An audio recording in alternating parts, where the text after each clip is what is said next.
नमस्कार बच्चों, स्वागत है आपका इस वीडियो में। इस वीडियो में हम सीखने वाले हैं कि यूपीएससी की जो तैयारी है उसको शुरू के दिनों में कैसे किया जाता है। आप में से बहुत सारे बच्चे परेशान होंगे ये सोच के कि यूपीएससी की तैयारी करनी तो है लेकिन कैसे करनी है। देखिए, ये एक कंपटीशन है और कंपटीशन को समझना बहुत ज़रूरी है कि इसके पहले आप किसी भी सब्जेक्ट को शुरू करें, ये जानना ज़रूरी है कि सिलेबस क्या है, पिछले साल के क्वेश्चंस के ट्रेंड क्या है और कितने नंबर ऑफ क्वेश्चन जो है हर एक सब्जेक्ट में आते हैं। तो इस स्ट्रैटेजी के सेशन में हम यही देखने वाले हैं through syllabus and previous year question paper. तो चलिए शुरू करते हैं। आप सबको इस प्रीलिम्स का एग्जाम का पैटर्न तो पता ही होगा, जहाँ पे आपके दो सब्जेक्ट्स होते हैं, दो पेपर, जनरल स्टडीज़ 1 और जनरल स्टडीज़ 2। ये दोनों ऑब्जेक्टिव बेस्ड सब्जेक्ट्स हैं, ऑब्जेक्टिव बेस्ड पेपर है, जहाँ पे आपके एक क्वेश्चन जिसके 4 ऑप्शंस होते हैं, जहाँ पे 100 क्वेश्चंस पेपर 1 में और 80 क्वेश्चन जो है पेपर 2 में होता है और 2 मार्क्स और 2.5 मार्क्स एक क्वेश्चंस को मिलते हैं रिस्पेक्टिवली। यहाँ पे पेनल्टी भी है, 1/3 मार्क्स जो है पेनल्टी भी काट दिया जाता है। अगर क्वेश्चन गलत हो जाए तो आपने जितना स्कोर किया है उसमें से इतने मार्क्स जो है डिडक्ट हो जाते हैं प्रति क्वेश्चन के पीछे। यहाँ पे आपका जो जीएस पेपर 2 है, जो सीसैट भी कहा जाता है, सिविल सर्विस एप्टीट्यूड टेस्ट, ये बेसिकली वो सब्जेक्ट है जो क्वालिफाइंग है और 2015 से ये जब से क्वालिफाइंग हुआ है इसका मार्क्स फिक्स्ड है, 33% के आसपास है। 33% यानी कि 200 नंबर में से आपके 66 मार्क्स कम से कम आने ज़रूरी है। अब बचा GS1, तो GS1 के जो कट ऑफ मार्क्स है, जो मिनिमम कट ऑफ मार्क्स है, वो हर साल चेंज हो जाता है। ये जानना ज़रूरी है कि जीएस पेपर 1, जीएस पेपर 2 कब होता है, यानी कि प्रीलिम्स का एग्ज़ाम कब होता है। तो लगभग मई जून के महीने में होता है ये एग्ज़ाम। और आपका जो पेपर 1 है, पेपर 1 होता है सुबह में 9:30 से 11:30 और जो पेपर 2 है वो 2:30 से लेके 4:30, 2:30 से 4:30 बजे तक 2-2 घंटे के दोनों पेपर होते हैं। इस 2 घंटे में यानी कि 120 मिनट में आपके 100 क्वेश्चंस का टेस्टिंग होता है और यहाँ पे फिर से 120 मिनट में आपके 80 क्वेश्चन की टेस्टिंग होती है। तो यहाँ पे पहला स्ट्रैटेजी यहीं पे आता है, जो कि जब भी आप मॉक प्रैक्टिस करें, कोई भी मॉक क्वेश्चन देते हैं, आप टेस्ट कोई प्रैक्टिस करते हैं, तो कोशिश करें जीएस पेपर 1 को आप इस समय पे सॉल्व करने के लिए और जीएस पेपर 2 को इस समय पे सॉल्व करने के लिए। प्रीलिम्स का एग्ज़ाम संडे को होता है, तो कोशिश करें संडे टू संडे सुबह 9:30 से 11:30 और 2:30 से 4:30 बजे के बीच में आप टेस्ट को दिया करें। इससे ये होगा कि मेंटली आप ट्रेंड हो जाएंगे संडे के दिन सुबह में 9:30 बजे जीएस पेपर 1 के क्वेश्चन को सॉल्व करने के लिए और दोपहर में इस जीएस पेपर 2 को सॉल्व करने के लिए। बहुत ज़रूरी है। बहुत सारे बच्चे ढेर सारा पढ़ तो लेते हैं लेकिन अपने आप को टेस्ट नहीं कर पाते हैं और टेस्ट भी करते हैं तो दिन भर पढ़ाई करने के बाद रात में कुछ क्वेश्चंस लेके बैठ जाएं, तो ये एक गलत स्ट्रैटेजी है। आप कोशिश करें यूपीएससी के टाइमिंग के हिसाब से आप अपने आप को ट्रेन करें। आगे बात करते हैं जीएस पेपर 1 के कट ऑफ के बारे में। आप देख सकते हैं कि 200 में से जो है कट ऑफ काफ़ी चेंज हुआ है। अगर आप 2016 से देखें, 2016 से लगातार ये जो कट ऑफ है वो डिक्रीज हुआ है। ठीक है, लगातार ये कट ऑफ डिक्रीज हो गया है, 116 से डिक्रीज होके अब आ गया है 75 पे। तो इसका मतलब 200 में से आप इतने नंबर लेके आएंगे तो आपका जीएस पेपर 1 प्रीलिम्स क्लियर हो ही जाएगा। साथ ही साथ ये भी ज़रूरी है कि जीएस पेपर 2 में आपके नंबर 200 में से 66 के ऊपर हो। ठीक है, 66 भी अगर होंगे तो आप पास हो ही जाएंगे। ओके, तो यहाँ पे आपका दूसरा स्ट्रैटेजी ये है कि आप जब भी कोई टेस्ट दें तो टेस्ट में कम से कम इस बात को ध्यान रखें कि अगर 200 नंबर के टेस्ट है तो 80-90 लाने की कोशिश करें वहाँ, और अगर 100 नंबर के टेस्ट दे रहे हैं तो कोशिश करें 40 से 45 लाने की कोशिश करें। अगर 10 ही क्वेश्चन अगर सॉल्व कर रहे हैं तो कोशिश करें कि कम से कम आपके 3 से 4 नंबर कम से कम आपके सही हो जाएं। अगर 5 कर रहे हैं तो 5 में से 3 सही हो, अगर 3 सॉल्व कर रहे हैं तो 3 में से 2 सही हो। तो एक थंब रूल बना लीजिए कि आप 40 से 50% के बीच में हमेशा अपने टेस्ट में लाने की कोशिश करेंगे। ये कभी नहीं होगा कि आप साल भर जो टेस्ट दे रहे हैं उसमें मुश्किल से 20-30 नंबर आ रहे हैं और फाइनल जो एक्चुअल एग्ज़ाम है आप सीधा कट ऑफ को पार कर जाएं।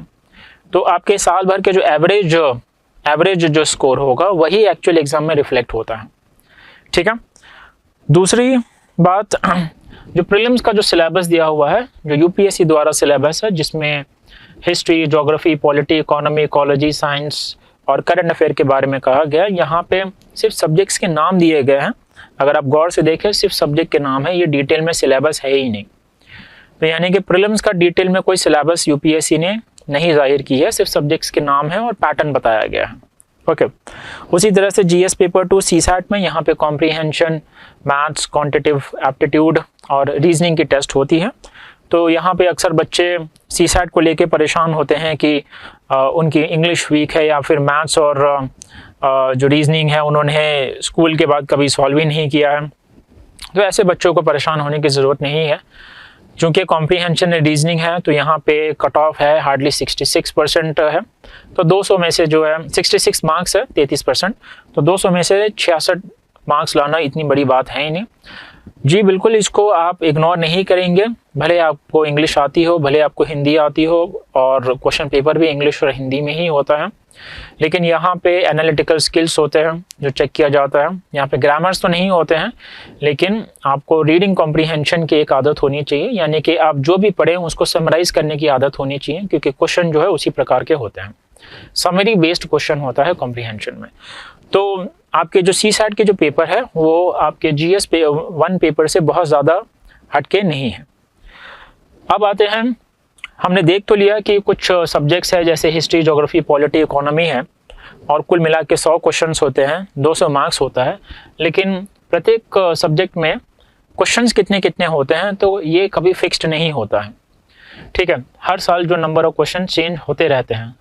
अब उदाहरण के तौर पे देखिए, जैसे कि पॉलिटी है, तो पॉलिटी में 7 क्वेश्चन आप देखें 2016 में पूछा गया था, और अगले साल ही जो 2017 में 22 क्वेश्चन, यानी 3 गुना ज़्यादा क्वेश्चन पूछ लिया गया। फिर आप इकोनॉमी की बात करें, उसी साल 2016 में 18 क्वेश्चन थे और अगले साल सीधा 8 हो गया, 8 से सीधा जो है डबल होके फिर 16 हो गया। तो यहाँ पे आप कभी इस बात का अंदाज़ा नहीं लगा सकते कि यूपीएससी कितने नंबर के सवाल जो है कौन कौन से सब्जेक्ट में से पूछ सकते हैं। तो कोशिश करें कि हमेशा एक बैलेंस प्रिपरेशन रखने के लिए कुछ सब्जेक्ट्स है जैसे हिस्ट्री, ज्योग्राफी, पॉलिटी, इकोनॉमी, इनको कोर सब्जेक्ट कहा जाता है, जो सबसे इम्पोर्टेंट सब्जेक्ट है, जहाँ से बाकी की सब्जेक्ट की अंडरस्टैंडिंग शुरू होती है, ये वो सब्जेक्ट है। तो कोशिश करें कि इन सब्जेक्ट्स को पहले ख़त्म करें। बाकी जो सब्जेक्ट्स है साइंस और टेक और एनवायरनमेंट के जो सब्जेक्ट है, तो ये सब्जेक्ट जो है ज़्यादातर करंट अफेयर बेस्ड है, थोड़े डायनेमिक सब्जेक्ट्स हैं। तो यहाँ पे आपके ज़्यादातर क्वेश्चन जो है बुकिश टाइप के होते हैं। इकोनॉमी के अलावा इकोनॉमी में आधा जो कॉन्सेप्ट बेस्ड क्वेश्चन होता है और आधा आपके करंट अफेयर बेस्ड क्वेश्चन होते हैं। इनफैक्ट सभी सब्जेक्ट में आज की डेट में करंट अफेयर बेस्ड सब्जेक्ट भी देखा गया है, लेकिन जो न्यूज़ होगा, जो करंट अफेयर होगा, ठीक है, वो 1 साल का होता है लगभग, लेकिन जो क्वेश्चंस होते हैं, क्वेश्चन जो आपके बुक से ही पूछे जाते हैं। उदाहरण के तौर पे मान लीजिए साइक्लोन, चक्रवात, किसी जगह पे चक्रवात आया और साइक्लोन आया और साइक्लोन ने काफ़ी तबाही मचा दी। तो सवाल ये नहीं होगा कि उस साइक्लोन ने कितनी तबाही मचाई, कितने नुकसान हुए, कितने लोग मरे। सवाल ये होगा कि वो जो साइक्लोन है वो कैसे बना, कैसे बनता है, साइक्लोन का नाम कैसे दिया जाता है, ठीक है, और साइक्लोन दुनिया में कहाँ कहाँ पे किन किन जगहों पे आते हैं, किन वजहों से बनता है, ये आपके बुक की नॉलेज है। तो ये न्यूज़ में था, इस वजह से क्वेश्चन आया, लेकिन सिर्फ न्यूज़ का क्वेश्चन बनेगा ऐसा नहीं है, उसको आपके सिलेबस से जोड़ के पूछा जाएगा। ठीक है, तो कोशिश करें कि इन सब्जेक्ट्स को आप डिटेल में पढ़ें, ज़्यादा बुक के नॉलेज से पढ़ें। एक बार कॉन्सेप्ट सारा क्लियर हो जाएगा तो आगे किस जो है अंडरस्टैंडिंग आपकी बनी रहेगी। अब आते हैं मेंस पे। तो मेंस का पेपर आपको पता ही है कि ये सिलेक्शन वाले सब्जेक्ट्स है, तो आपके प्रीलिम्स जो आपको सिलेक्शन नहीं दिलाती है, ठीक है, स्टूडेंट्स बहुत ज़्यादा उसमें भी मेहनत करते हैं। तो यहाँ पे जो सिलेक्शन वाले पेपर है, इसमें तो जाहिर सी बात है बहुत मेहनत करनी होगी। तो मेंस के जो पैटर्न है आप देखें, 5 दिन का आपका एग्ज़ाम होता है, प्रीलिम्स 1 दिन में होता है, और यहाँ पे हर दिन जो है 2-2 पेपर होते हैं सिवाय एक दिन। तो आपके एसए के पेपर है, जनरल स्टडीज़ 1, 2, 3, 4 है और ऑप्शनल है। ये मैंडेटरी पेपर है जो आपके सिलेक्शन में काउंट किए जाते हैं। और ये जो इंग्लिश एक कंपलसरी लैंग्वेज पेपर है और दूसरा एक कंपलसरी इंडियन लैंग्वेज, कोई भी रीजनल लैंग्वेज का पेपर है। तो ये 300 मार्क्स के होते हैं, ये आपके फाइनल मार्क्स में मेरिट में काउंट नहीं किए जाते हैं। बाकी के जो नंबर है यानी कि ऐसे GS 1 2 3 4 ऑप्शनल, इनके नंबर काउंट किए जाते हैं। 1750 होता है। ये नंबर सबको पता है कि कुल मिला के 1750 जो है मेंस का होता है। लेकिन क्या आपको पता है कि ऐसे आपको 2 ऐसे लिखना होता है 8 में से, ठीक है। जनरल स्टडीज़ 1 है, 2, 3 एंड 4, इनमें सारे के सारे क्वेश्चन कंपलसरी होते हैं। फिर जब बात करें ऑप्शनल की, तो ऑप्शनल में 19 और 19 क्वेश्चन होते हैं। 19 और 19, 28 में से आपको 19 और क्वेश्चन लिखने होते हैं, ओके। और तो कुल मिला के 120 क्वेश्चन हैं। तो ये 120 क्वेश्चन ऐसे हैं कि जो ऐसे होता है वो 2 ऐसे होता है, और यहाँ पे 125 मार्क के जो ऐसे होते हैं वो 1000 से 1200 वर्ड में लिखना होता है आपको, ठीक है। तो यानी कि कुछ क्वेश्चन ऐसे जो 1000 से 1200 वर्ड में है।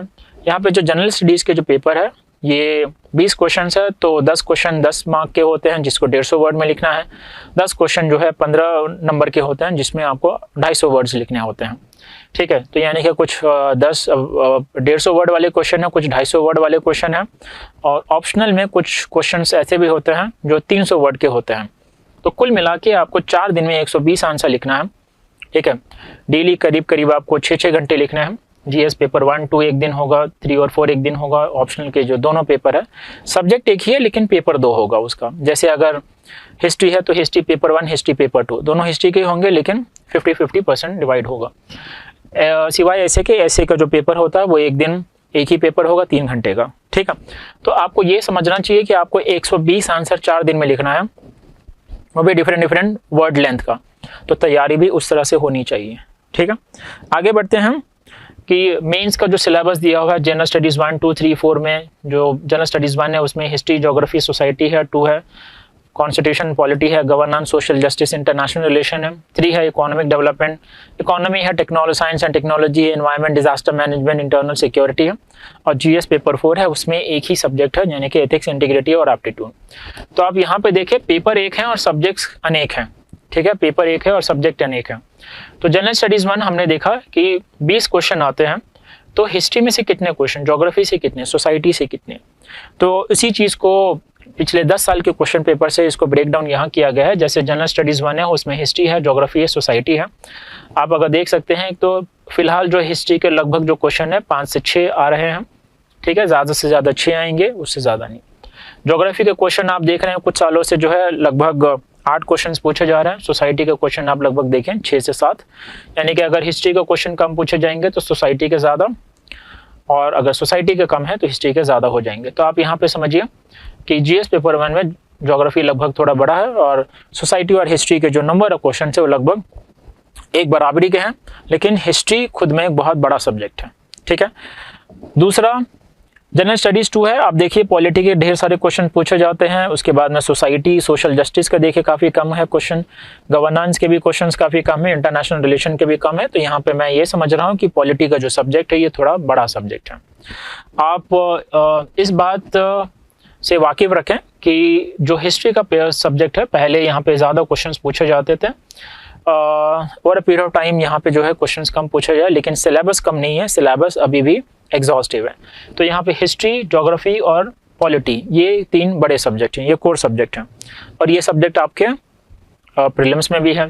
फिर GS पेपर 3 और 4 की बात करते हैं। GS पेपर 3 इकोनॉमी, ठीक है। इकोनॉमी देखिए काफ़ी सारे सवाल हैं यहाँ पे। साइंस में देखिए आप 3 से 4 सवाल, एनवायरनमेंट और डिजास्टर मैनेजमेंट में आप 4 से 5 देखिए, इंटरनल सिक्योरिटी में लगभग 4 सवाल पूछे गए। यहाँ पे इकोनॉमी एक बड़ा सब्जेक्ट है। इकोनॉमी आपके प्रीलिम्स में भी है, साइंस आपके प्रीलिम्स में भी है, और एनवायरनमेंट भी आपके प्रीलिम्स में है, यानी कि प्रीलिम्स के हर एक सब्जेक्ट यहाँ पे मेंस में भी है, ठीक है। तो यानी कि ये वो सब्जेक्ट्स हैं जिसको आपको बहुत डिटेल में करना होगा, ताकि प्रीलिम्स फैक्ट बेस्ड अगर क्वेश्चन हो वो भी सॉल्व हो जाए आपसे, और अगर उस पर कोई मेंस आंसर क्वेश्चन आ जाए तो वो भी आपसे सॉल्व होना चाहिए। तो इन नंबर को देखने का मकसद ये था कि ये समझ सकें कि इनमें से बड़े सब्जेक्ट्स कौन हैं, छोटे कौन हैं, ताकि उस हिसाब से टाइम मैनेजमेंट की जा सके। बड़ा सब्जेक्ट है, ज़्यादा लेंथी सिलेबस है, ज़्यादा सवाल पूछा जा रहा है, आपको ज़्यादा समय देना चाहिए उसे। जो छोटे सब्जेक्ट हैं, जो कम सवाल पूछे जा रहे हैं, उसको समय भी कम देना चाहिए, ठीक है। और आखिर में जो है GS पेपर 4 एथिक्स, इसमें आप देखें लगातार जो है 19 क्वेश्चंस पूछे जा रहे हैं। इसमें जो 19 है तो 19 में से 13 क्वेश्चंस जो है 13 क्वेश्चंस यहाँ पे थियरी बेस्ड होता है। 19 क्वेश्चन में से 13 क्वेश्चन थियरी बेस्ड होता है और 6 क्वेश्चन जो होता है वो केस स्टडीज होता है। ठीक है, तो ये 13 क्वेश्चन 10-10 नंबर के होते हैं और 150 वर्ड्स वाले, और ये जो 6 क्वेश्चंस होते हैं वो 20-20 नंबर के एक क्वेश्चन होते हैं। ये जो होते हैं वो 250-250 वर्ड वाले होते हैं। तो यहाँ पे आपको ये समझना है कि आपको ढेर सारे जो है क्वेश्चंस लिखने हैं। ठीक है, इन 4 से 5 दिनों में। अब अगर हम मेंस के कट ऑफ के बारे में बात करते हैं, जैसे प्रीलिम्स का देखा है, तो मेंस का कट ऑफ जो है 1750 में से जो सबसे लास्ट कट ऑफ है, ये ओपन कैटेगरी का कट ऑफ है, तो ये लगभग जो है 700 के आसपास, 700 750 के आसपास है। कोशिश यहाँ पे है क्योंकि ये आपका मेरिट लिस्ट डिसाइड करता है, तो ज़्यादा से ज़्यादा आपको स्कोर करना चाहिए। यहाँ पे कट ऑफ पे मत देखिए, क्योंकि कट ऑफ हो सकता है पास हो भी जाए और इंटरव्यू में अगर कम नंबर आए तो शायद आप लिस्ट के बाहर हो जाएं। तो यहाँ पे ज़्यादा से ज़्यादा हमें स्कोर करने की कोशिश करनी चाहिए, स्कोर के बारे में ज़्यादा सोचना चाहिए। अगर मेरिट लिस्ट के बारे में देखा जाए, यानी कि इंटरव्यू यानी कि आपके जो 275 नंबर इंटरव्यू के होंगे और आपका जो मेंस होगा वो 1750, तो मेंस और इंटरव्यू का मार्क्स जोड़ के 2025 नंबर होता है। 2025 नंबर में से जो मिनिमम कट ऑफ है वो कितना है, जैसे 2023 में 953 है, आप देख सकते हैं 950 के आसपास है, यानी कि इसके ऊपर जिनका भी नंबर आया वो सब मेरिट लिस्ट में आ गया, इसके नीचे जो नंबर है वो मेरिट लिस्ट से बाहर। यानी कि मान लीजिए कि 2023 में आपको 741 नंबर मिले थे और आप 275 में से इंटरव्यू में आपको मिल गए पूरे 200 नंबर। 200 नंबर बहुत अच्छा नंबर होता है, तो 741 और 200 हो गया 941 और आप मेरिट लिस्ट से बाहर। यानी कि इंटरव्यू आपका बहुत अच्छा भी गया और आपने ये जो मेंस है उसमें कम स्कोर कर रखा है, तो फाइनल मेरिट लिस्ट में आपका नाम नहीं आएगा। तो कोशिश यहाँ पे ये होनी चाहिए कि आपको जो मेंस का जो पेपर है उसमें ज़्यादा से ज़्यादा स्कोर करने की कोशिश करनी चाहिए। तो अगर मैं मेरिट लिस्ट की बात करूं और उस साल के जो टॉपर की बात करूं, तो यानी कि ये लास्ट रैंकर होगा, ठीक है, ओपन कैटेगरी में, और ये जो है फर्स्ट रैंकर होगा। तो सारे के सारे जो स्टूडेंट्स होंगे, ज़्यादातर ये जो स्टूडेंट्स होंगे जो अनरिजर्व कैटेगरी के हैं, वो इसी नंबर में ही उनका कहीं ना कहीं नंबर होगा। ठीक है, तो कोशिश हमें ये करना है कि 950 से आप देख सकते हैं 1100, यानी कि 150 का रेंज होता है। 150 के रेंज में सारे के सारे स्टूडेंट सेलेक्ट हो जाएंगे, यानी कि हर एक नंबर पे 3 से 4 बच्चे होंगे, और इसीलिए जो है सेम नंबर होने के बावजूद आपका जो रैंक है बहुत ज़्यादा फ्लक्चुएट करेगा। तो कोशिश होनी चाहिए यहाँ पे कि ज़्यादा से ज़्यादा स्कोर करें, 950, 1000, 1050 से ऊपर स्कोर करेंगे, आपकी रैंक अच्छी होगी और आपको अपना डिजायर्ड पोस्ट मिलेगा।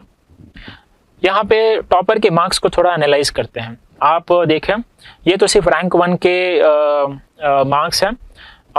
किसी भी आप टॉपर के अगर मार्क्स उठा लेंगे तो कुछ एनालिसिस करनी बहुत ज़रूरी है। ये एनालिसिस जैसे कि आप देखें कि एसए में लगातार इन बच्चों ने जो है बहुत अच्छा स्कोर किया, एक्सेप्ट 1%, बाकी जो है ऑलमोस्ट सभी बच्चों ने जो है काफ़ी अच्छा एसए में स्कोर किया है। और एसए जो है आपके कितने 250 नंबर के होते हैं। उस साथ ही साथ अगर आप देखें जीएस पेपर 4 में, जीएस पेपर 4 भी काफ़ी स्कोरिंग होता है, एक्सेप्ट कुछ स्टूडेंट्स जो स्कोर नहीं कर पाते हैं वो कहीं ना कहीं यहाँ पे ऐसे में स्कोर कर लेते हैं। जीएस पेपर 4 भी काफ़ी आसान और स्कोरिंग होता है, तो ये दूसरा स्कोरिंग सब्जेक्ट है जो 250 नंबर के हैं। और लास्ट में ऑप्शनल जो 500 नंबर के होते हैं, 500 नंबर के होते हैं, आप देख सकते हैं कि यहाँ पे लगभग सभी स्टूडेंट ने जो है 300 नंबर के ऊपर स्कोर किया 500 में से। तो ये तीसरा ज़रूरी सब्जेक्ट है जहाँ पे आपको फोकस करना है। और जीएस पेपर 1, 2 और 3 जाहिर सी बात है इनमें भी फोकस करना है, लेकिन अगर आप देखेंगे तो जीएस पेपर 1, 2, 3 में इनके नंबर बहुत ज़्यादा नहीं है। बहुत ज़्यादा नंबर है एसए में, जीएस पेपर 4 यानी एथिक्स में और ऑप्शनल में। तो अगर कॉम्पिटिटिव स्टूडेंट अगर है तो पूरा 1750 मार्क में उसका ध्यान नहीं जा पाएगा। ठीक है, इतने ढेर सारे सब्जेक्ट है, जैसे जीएस पेपर 1 में हिस्ट्री, ज्योग्राफी और सोसाइटी है, तो 250 नंबर के लिए आपको 3 सब्जेक्ट में बहुत अच्छा पढ़ना होगा।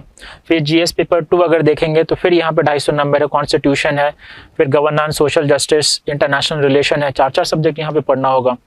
लेकिन आपको ऑप्शनल 1 है, जीएस पेपर 4 एथिक्स 1 है, और ऐसे तो कोई स्पेसिफिक सब्जेक्ट नहीं है। यहाँ पे आप जो जीएस पेपर 1, 2, 3, 4 पढ़ेंगे उसी के बेसिस पे आपका ऐसे होगा। तो यानी ऐसे कोई एक अलग से सब्जेक्ट नहीं पढ़ना है आपको।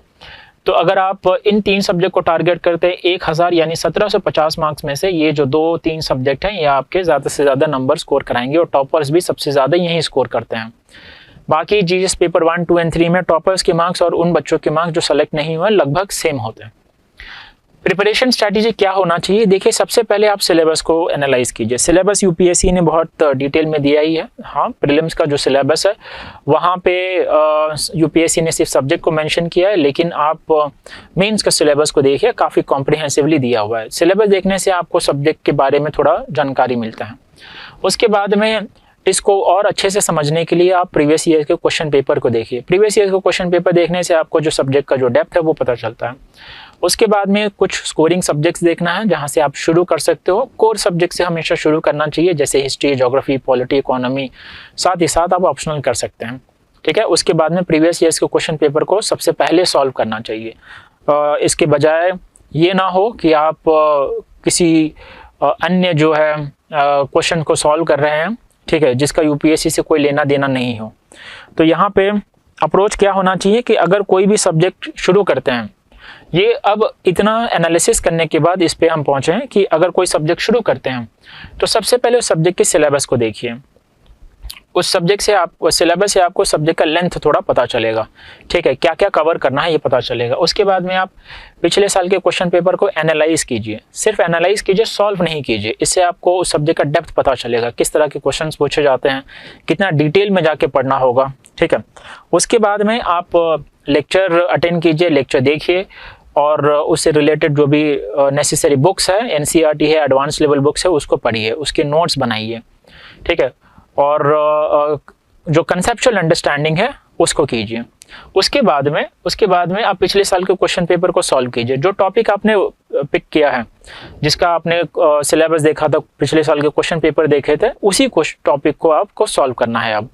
ठीक है, ऐसा ना हो कि पूरा सब्जेक्ट पढ़ने के बाद आपको रियलाइज हो कि जो पढ़ा, ठीक है, नॉलेज तो मिल गया लेकिन कोई क्वेश्चन आपसे सॉल्व नहीं हो रहा है।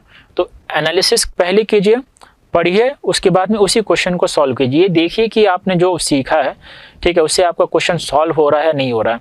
ये करते रहना चाहिए, ये हर टॉपिक बाय टॉपिक करते रहना चाहिए। यानी कि इसके लिए आपको जो है पिछले साल के जो क्वेश्चन पेपर है वो टॉपिक वाइज अवेलेबल होना चाहिए, ईयर वाइज नहीं। ठीक है, टॉपिक वाइज उसको ब्रेक डाउन होना चाहिए। इससे ये भी समझ में आता है कि आप सही दिशा में जा रहे हैं या नहीं जा रहे हैं। अगर आपसे यूपीएससी का क्वेश्चन सॉल्व हो रहे हैं, यानी कि आप जो पढ़ रहे हैं वो काम की चीज़ है, आप सही दिशा में जा रहे हैं। उसके बाद में ये करने के बाद आप मॉक टेस्ट ज़रूर दें, थोड़ा रिवीजन करें, और इससे जो है आपकी कॉन्फिडेंस बिल्डिंग भी होगी। तो ओवरऑल ये प्रोसेस आपको फॉलो करना चाहिए, जहाँ पे आप सिलेबस देखें, प्रीवियस ईयर्स क्वेश्चन पेपर देखें, फिर पढ़ें, फिर प्रीवियस ईयर्स के क्वेश्चन पेपर को सॉल्व करें और मॉक टेस्ट को सॉल्व करें। सब्जेक्ट का सीक्वेंस क्या होना चाहिए? देखिए, बहुत सारे स्टूडेंट्स इस बात को लेकर परेशान रहते हैं कि यूपीएससी के सिलेबस तो देख लिया, क्वेश्चन तो समझ में आ रहा है, ठीक है, लेकिन हम पढ़े कौन सा सब्जेक्ट, शुरू कैसे करें और सीक्वेंस क्या फॉलो करें। इन सीक्वेंस को अगर फॉलो करेंगे तो एक सब्जेक्ट की जो नॉलेज होगी वो दूसरे सब्जेक्ट में हेल्प होगी। जैसे सबसे पहले अगर आप ज्योग्राफी से शुरू करते हैं तो ज्योग्राफी समझने के साथ साथ आपको हिस्ट्री की थोड़ी अंडरस्टैंडिंग कैसे आएगी। जैसे आपको ये पता चलेगा कि इंडिया का जो नक्शा है वो कैसा है, इंडिया के आसपास में जो देश है वो कौन कौन से देश हैं, और इंडिया के जो पास्ट में जिस तरह से जो इंडिया का मैप हुआ करता था, जो अंग्रेज जो है कहाँ से आए, कौन से पोर्ट्स पे आए, तो पोर्ट्स के बारे में थोड़ा पता चलेगा। डिफरेंट स्टेट्स हैं इंडिया में, उसके बारे में थोड़ा पता चलेगा। ठीक है, माउंटेन्स है, रिवर है, ठीक है, जंगल है, इन सब के बारे में थोड़ा आपको पता चलेगा। तो ज्योग्राफी थोड़ा समझेंगे तो इससे थोड़ी सी हिस्ट्री की अंडरस्टैंडिंग भी आपको आएगी। जब हिस्ट्री के टीचर आपको बता रहे हों कि खैबर पास से जो है पर्शियन आए थे, तो खैबर पास आपको पता होना चाहिए कहाँ पे है, आपको पता होना चाहिए कि दुरंद लाइन जो है अफगानिस्तान में कहाँ पे है। ठीक है, तो ये सब आपकी अंडरस्टैंडिंग ज्योग्राफी से बिल्डअप हो जाती है। फिर जब आप हिस्ट्री को पढ़ेंगे तो हिस्ट्री की थोड़ी सी बेस यहाँ पे तैयार हो चुकी होगी। हिस्ट्री पढ़ने के बाद एंशिएंट, मिडिवल, मॉडर्न और वर्ल्ड हिस्ट्री, ठीक है, ये सब पढ़ने के बाद आपको थोड़ी सी पॉलिटी की भी अंडरस्टैंडिंग आनी शुरू हो जाएगी। जैसे जब अंग्रेज थे, जब मॉडर्न हिस्ट्री का ज़माना था, जब अंग्रेज आए थे तो उन्होंने कई सारे कायदे कानून लाए। ठीक है, गवर्नमेंट ऑफ इंडिया एक्ट आया, government of India act 1919, government of India act 1935। तो ये आप हिस्ट्री में पढ़ेंगे और उसी चीज़ को आप यहाँ पे पॉलिटी में भी पढ़ेंगे। ठीक है, तो थोड़ा सा बेस जो है पॉलिटी का आपका हिस्ट्री में बनना शुरू हो जाएगा। जब आप पॉलिटी को पढ़ेंगे तो कुछ अंडरस्टैंडिंग तो आपको मिल ही जाएगी हिस्ट्री से। पॉलिटी में और अंडरस्टैंडिंग आने के बाद आपको ये समझ में आएगा कि बजट क्या होता है, बजट कैसे बनता है, बजट पेश कैसे की जाती है, ठीक है, और जो स्कीम्स वगैरह है, ठीक है, उसके बारे में आपको थोड़ी जानकारी होगी, थोड़ा गवर्नेंस के बारे में जानकारी होगा, और इससे आपको जो कॉन्स्टिट्यूशनल बॉडीज़ है जैसे फाइनेंस कमीशन है उसके बारे में थोड़ा पता चलेगा, और साथ ही साथ में आपकी इकोनॉमी की भी एक बेस तैयार होगी। जब आप इकोनॉमी पढ़ेंगे तो आपकी एक बेस तैयार होने की वजह से आपकी इकोनॉमी की अंडरस्टैंडिंग थोड़ी अच्छी होगी। सिर्फ यही नहीं, इन सब्जेक्ट, तो ये तो कोर सब्जेक्ट का सीक्वेंस है। अगर आप ज्योग्राफी पढ़ेंगे तो एनवायरनमेंट का आधा सिलेबस तो यहीं पे कवर हो जाएगा, आपकी थोड़ी इकोनॉमी की अंडरस्टैंडिंग हो जाएगी। इकोनॉमी की अंडरस्टैंडिंग ज्योग्राफी से कैसी होगी, बिकॉज एग्रीकल्चर अगर आप देखते हैं, कृषि, तो ये एक ज्योग्राफी में भी सिलेबस है और ये आपके इकोनॉमी में भी सिलेबस है। अगर ज्योग्राफी में अगर आपने पढ़ रखा है इंडस्ट्रीज को, इंफ्रास्ट्रक्चर को, ठीक है, तो वो सभी टॉपिक जो है फिर से इकोनॉमी में भी है। तो इकोनॉमिक ज्योग्राफी नाम का टॉपिक है जो इकोनॉमी से काफ़ी मिलता जुलता है, तो आपकी इकोनॉमी की थोड़ी बेस तैयार हो जाएगी। साथ ही साथ इंटरनेशनल रिलेशन, जैसे इंडिया और पाकिस्तान के बीच का बॉर्डर, ठीक है, वो इंटरनेशनल रिलेशन, इंडिया चाइना के बीच का बॉर्डर, इंडिया बांग्लादेश के बीच का बॉर्डर, ठीक है, तो बॉर्डर के बारे में थोड़ा पता चलेगा। साथ ही साथ अगर आप मैपिंग करेंगे तो पूरे वर्ल्ड का मैपिंग करना है, इंडिया का भी मैपिंग करना है, तो इससे इंटरनेशनल रिलेशन आपको समझने में आसानी हो जाएगी। साथ ही साथ अगर आप हिस्ट्री पढ़ते हैं तो हिस्ट्री पढ़ने के साथ हमारी जो सोसाइटी थी, ठीक है, पहले की जो सोसाइटी वो कैसी है और जो प्रेजेंट सोसाइटी है वो रातों रात नहीं बनी है, ये हिस्ट्री से जुड़ा हुआ है। साथ ही साथ हिस्ट्री पढ़ेंगे, वर्ल्ड हिस्ट्री पढ़ेंगे तो इंटरनेशनल रिलेशन की और अंडरस्टैंडिंग आएगी। पोस्ट इंडिपेंडेंस हिस्ट्री पढ़ेंगे तो इंटरनल सिक्योरिटी की अंडरस्टैंडिंग आएगी। साथ ही साथ अगर आप पॉलिटी पढ़ते हैं तो सोशल जस्टिस और गवर्नेंस, ठीक है, कैसे चलता है ये समझ में आएगा। और जब आप इकोनॉमी पढ़ेंगे तो इकोनॉमी से उठने वाले जो प्रॉब्लम्स है इंटरनल सिक्योरिटी के फॉर्म में आपको वो समझ में आएगा। अगर आप वर्ल्ड इकोनॉमी पढ़ेंगे तो आपको इंटरनेशनल रिलेशन, ठीक है, एक कंट्री का दूसरे कंट्री के साथ इकोनॉमी पर्सपेक्टिव से कैसा होता है, ठीक है, ये भी समझ में आएगा। काफ़ी सारे जो बच्चे परेशान रहते हैं इस बात से भी कि किन किन सब्जेक्ट को कितना कितना समय दिया जाए। देखिए, हिस्ट्री, ज्योग्राफी, पॉलिटी, इकोनॉमी, ये बड़े सब्जेक्ट हैं तो 1 से 1.5 महीना सफिशिएंट है।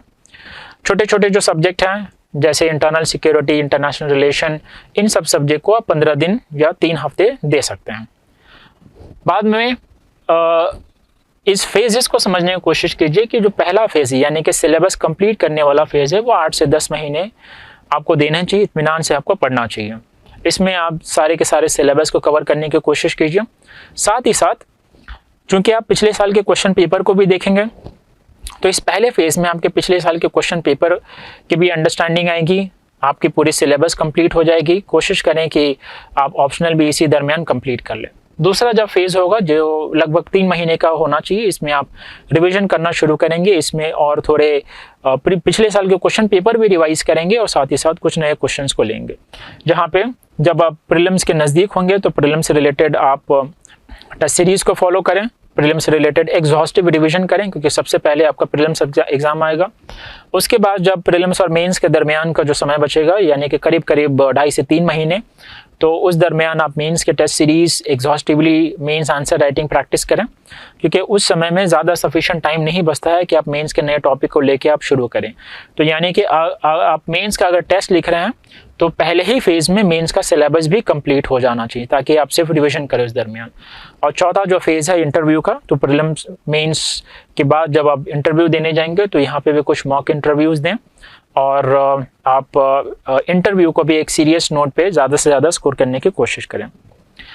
कुछ बच्चे अब तक जो अपना ऑप्शनल डिसाइड नहीं किए हैं तो उनके लिए एक ये मूल मंत्र है। जैसे सबसे पहले आप ये देखें कि कितने टोटल ऑप्शनल हैं।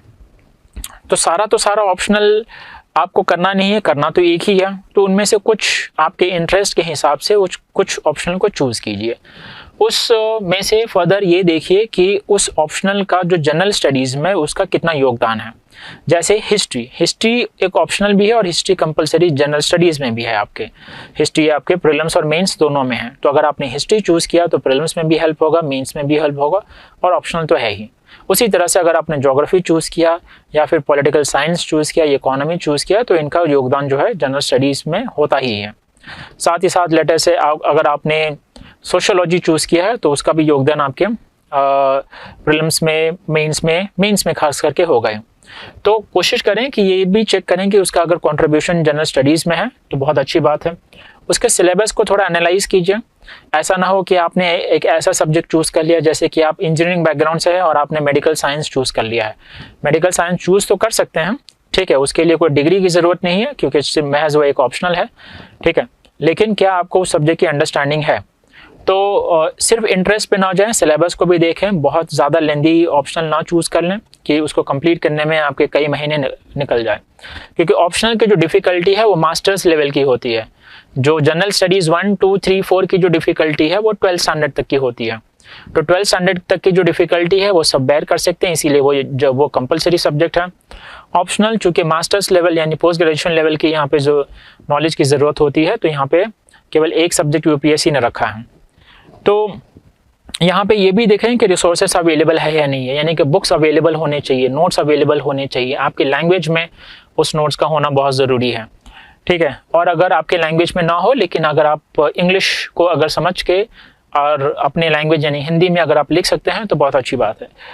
और आखिर में गाइडेंस बहुत ज़रूरी है, क्योंकि आप जो मेंस का आंसर लिखेंगे, ठीक है, उस आंसर को चेक करने वाला कोई चाहिए, समय समय पे बताने वाला कोई चाहिए कि इस टॉपिक को यहाँ से कवर करना चाहिए, इस टॉपिक में किस तरह के जो क्वेश्चंस पूछे जा रहे हैं। तो ये इस बात की समझ होनी बहुत ज़्यादा ज़रूरी है।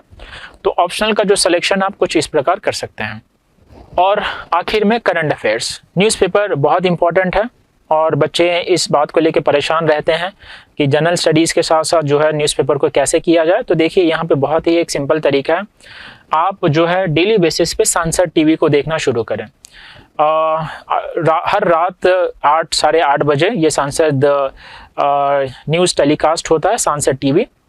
और आप ये एक यूट्यूब चैनल पे भी अवेलेबल है, सांसद टीवी नाम का चैनल है, तो वहाँ से भी आप इस को देख सकते हैं, जहाँ पर डेली 8 और साढ़े 8 बजे इंग्लिश में और हिंदी में जो है न्यूज़, दिन भर की जो खबर होती है, न्यूज़ होती है, वो बताई जाती है।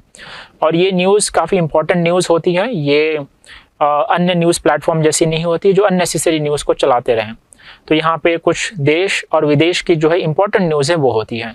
ये एक सरकारी चैनल है, ठीक है, और आप एग्ज़ाम भी सरकारी एग्ज़ाम दे रहे हो, ठीक है। तो यहाँ पे बहुत ही इंपॉर्टेंट न्यूज़ को ही कवर किया जाता है और ये जो है नेशनल और इंटरनेशनल न्यूज़ ही आपके जो है यूपीएससी के सिलेबस बनती है।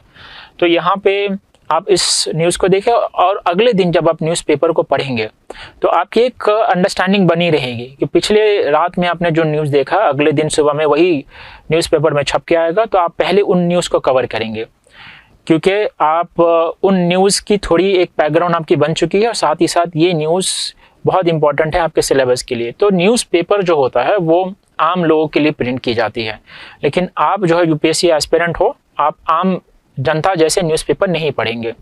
आपके लिए न्यूज़पेपर पढ़ने का एक रीज़न है, आप कॉम्पिटिटिव एग्ज़ाम की तैयारी कर रहे हो, तो आप किसी भी तरह से उसको जो है हल्के में नहीं पढ़ेंगे, यानी कि आप एक प्रॉपर तरीके से एक स्ट्रैटेजी के साथ पढ़ेंगे। तो आप न्यूज़ चैनल को देखिए, अगले दिन न्यूज़पेपर को पढ़िए।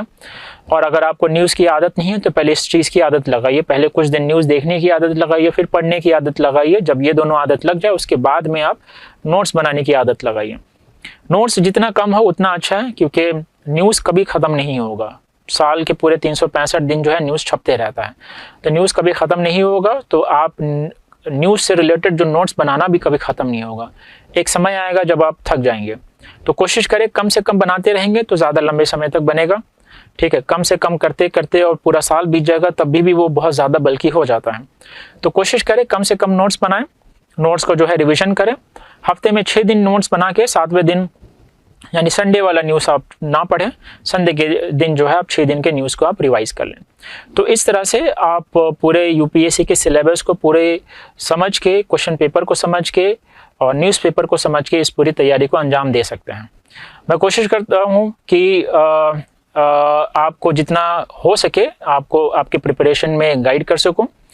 उम्मीद करता हूँ कि आपको ये वीडियो समझ में आया होगा, पसंद आया होगा। और अगर आपको पसंद आया है, ठीक है, तो इससे रिलेटेड आपको कोई क्वेरी हो तो आप पूछ सकते हैं। शुक्रिया।